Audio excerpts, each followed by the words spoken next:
Hello everyone. आज हम पढ़ेंगे महासागरीय निक्षेप। महासागरीय नितल पर निक्षेपित असंगठित पदार्थों को महासागरीय निक्षेप कहा जाता है और स्रोत के आधार पर इन निक्षेपों को निम्नलिखित जो है उसके हम वर्गीकृत करते हैं, उनको विभाजित करते हैं। महासागरीय निक्षेप को दो भागों में विभाजित करते हैं। एक है भूमिज निक्षेप जो स्थल भाग से या भूमिज पदार्थों से प्राप्त होता है।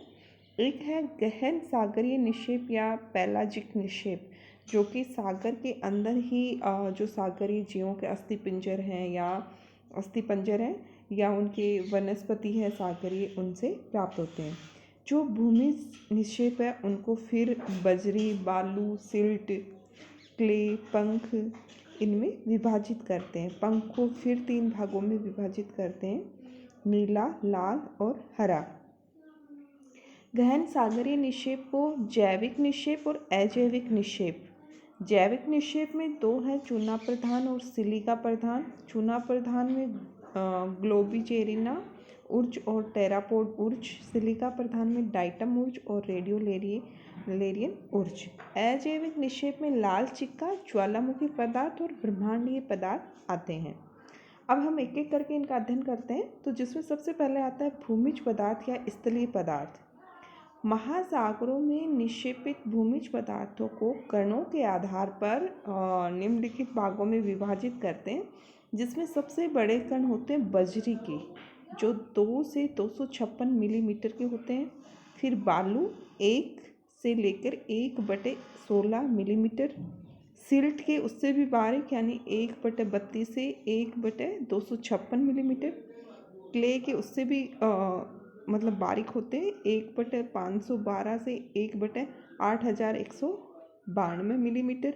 और जो पंख होती है उसके सबसे व्यास है कण की, वो बहुत कम होती है यानी 1/8192 मिलीमीटर। जो मर्रे थे उन्होंने पंख को 3 भागों में विभाजित किया है, जिसमें पहला आता है नीला पंख। नीले पंख का निर्माण लोहे के सल्फाइड तथा जैविक तत्वों से युक्त चट्टानों के विघटन से प्राप्त पदार्थों के द्वारा होता है इसका निर्माण। और जो लाल और हरा पंख है उसकी तुलना में जो नीला पंख है ये अधिक क्षेत्र में पाया जाता है।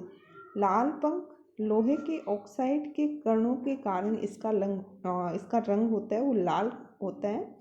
हरा पंख, इसमें पोटेशियम सिलिकेट एवं आयरन सिलिकेट की प्रधानता होती है और इसको ग्लूकोनाइट भी कहा जाता है हरे पंख को। तो इस तरह से जो भूमिज पदार्थ हैं वो स्थल खंड में अपक्षय अपर्दन के द्वारा या नदियों के द्वारा, पवनों के द्वारा वो महासागरों तक पहुंचाए जाते हैं और इनमें कणों के आधार पर इनका वर्गीकरण करते हैं। जो सबसे मोटे कण होते हैं उनको बजरी, फिर बालू, फिर सिल्ट, क्ले और पंख के सबसे बारीक कण होते हैं यानी उसकी व्यास बहुत कम होती है।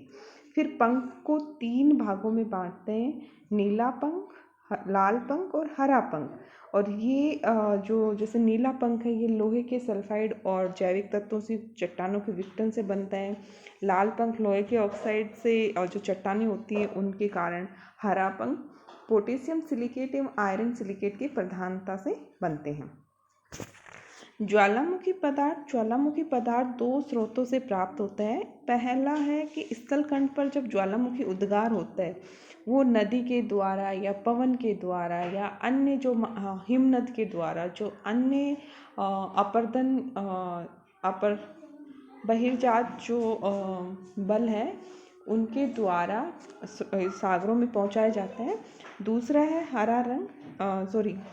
है महासागरों में होने वाली ज्वालामुखी उद्गार से, यानी कि ज्वालामुखी उद्गार ही जब महासागरों में होता है तो सीधे जो निक्षेप होते हैं वो महासागर में मिल जाते हैं।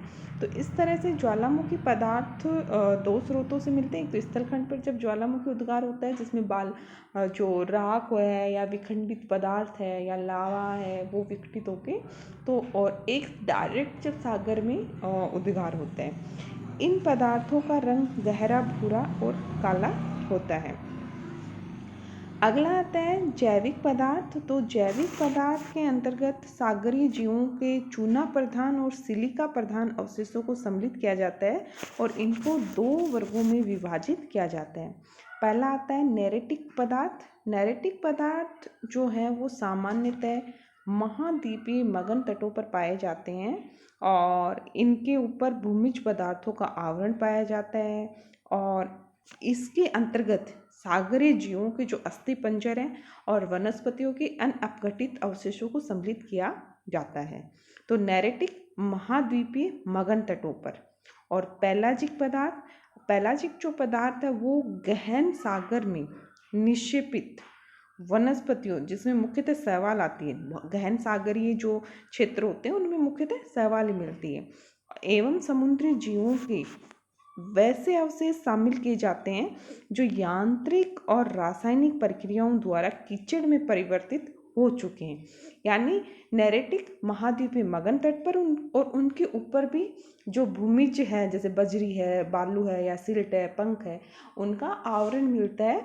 और इसमें जो पेलाजिक पदार्थ है ये गहन सागर में मिलते हैं। इसमें वनस्पति में मुक्त शैवाल और समुद्री जीवों के वो अवशेष सम्मिलित किए जाते हैं जो यांत्रिक और रासायनिक प्रक्रियाओं द्वारा किस में बदल गए, कीचड़ में बदल गए और इसको उज कहा जाता है, उज कहा जाता है। उज 2 प्रकार के होते हैं, एक चूना प्रधान। तो चूने की अधिकता के कारण जो चूना प्रधान उज है वो शीघ्र ही घुल जाते हैं। इस कारण से ये पदार्थ अपेक्षाकृत कम गहराई पर पाए जाते हैं और इनमें जो प्रमुख जीवों के आधार पर चूना प्रधान उर्ज को 2 भागों में बांटते हैं। पहला है टेरापोड उर्ज। टेरापोड उर्ज का जो निर्माण है वो टेरापोड नामक मोलस्का द्वारा होता है और इसमें चूने की मात्रा 80% तक होती है और ये अधिकतम 2000 फैथम की गहराई तक जाती है, जो टेरापोड उर्ज है।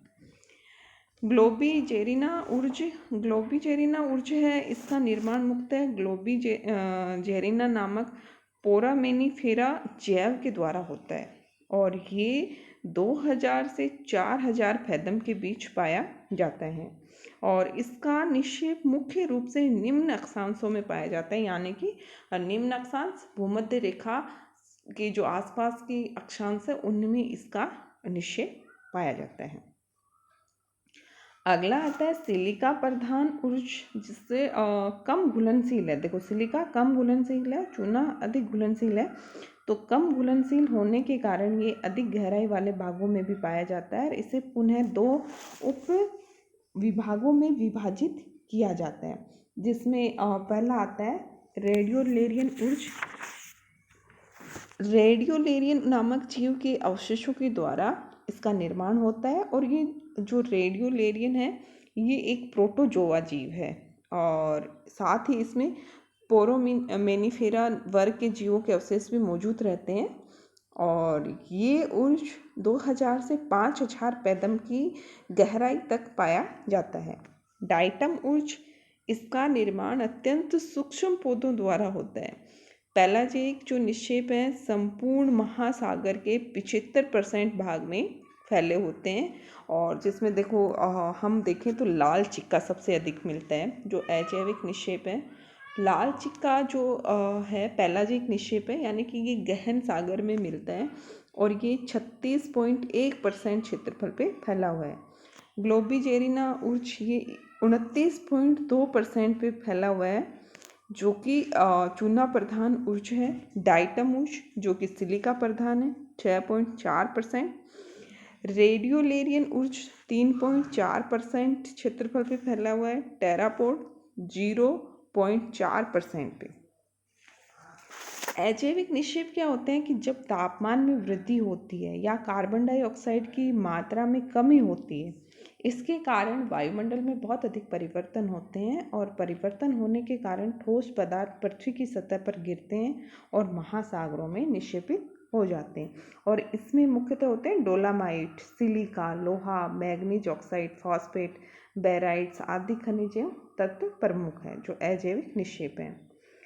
लाल चिक्का एक अजैविक पदार्थ है और ये मुख्यतः एल्यूमिनियम के हाइड्रेट, सिलिकेट एवं लोहे के ऑक्साइड की प्रधानता वाली जो चट्टानें होते हैं उनके अपघटित होने से मिलता है और इनका सर्वाधिक विस्तृत क्षेत्र में पाया जाता है लाल चिक्का। और ये पेलाजिक निक्षेप है, यानी कि गहन सागर में मिलता है। तो ये सर्वाधिक विस्तृत क्षेत्रों में पाया जाने वाला पेलाजिक निक्षेप है और ये मुख्यतः एल्यूमिनियम के हाइड्रेट, सिलिकेट और लोहे के ऑक्साइड की इनमें प्रधानता होती है। तो इस तरह से आज हमने पढ़ा महासागरीय निक्षेप। महासागरीय निक्षेप को हम तीन जो स्रोत हैं किन से प्राप्त होते हैं उसके आधार पर तीन भागों में बांटते हैं। पहला आता है भूमिज पदार्थ जो भूमि से या स्थल भाग से हमें प्राप्त होते हैं। दूसरा आता है गहन सागरीय जो सागरीय भागों से प्राप्त होते हैं। भूमिज पदार्थों में हम कणों के आधार पर फिर से 5 भागों में बांटते हैं, बजरी, बालू, सिल्ट, क्ले, पंख। और पंख को 3 भागों में, नीली पंख, हरी पंख और लाल पंख। अजैविक पदार्थों में आते हैं लाल चिक्का है और ज्वालामुखी पदार्थ हैं, ये सभी अजैविक में आते हैं। उसके बाद आते हैं जैविक निक्षेप। जैविक निक्षेप 2 तरह के होते हैं, चूना प्रधान और सिलिका प्रधान। चूना प्रधान फिर से 2 तरह से होते हैं, टेरापोड और जो ग्लोबिजेरिना ऊर्ज। सिलिका प्रधान में रेडियोलेरिन ऊर्ज और डाइटम ऊर्ज। सबसे अधिक निक्षेप किसका मिलता है पेलाजिक निक्षेप में, वो है लाल चिक्का जो 36.1% क्षेत्रफल में फैला हुआ है।